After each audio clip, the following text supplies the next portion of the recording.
This week on What's Cooking with Carolina Cooker. For recipes, visit carolinacooker.com.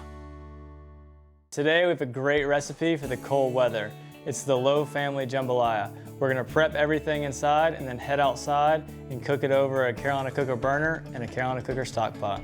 We're going to cut up 3 celery stalks, 2 red onions, 1 green pepper, 4 garlic cloves, and take them outside and cook them in our stock pot and burner from Carolina Cooker. All right, now we're going to cut up this green onion and add it to the vegetable bowl. Next, we're going to have 1 cup of long grain rice, put in a pot, get it boiling, prepare it for outside. We're going to take our pound of sausage, slice thin, and put in our Carolina Cooker skillet.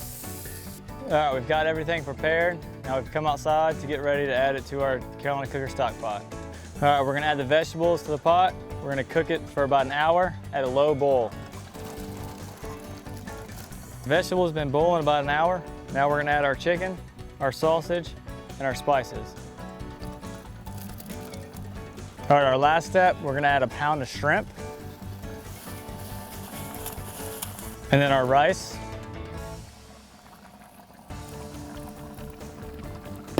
Give it a nice stir and let it rest for 5 minutes. And then it's time to eat. For this recipe and more, visit carolinacooker.com.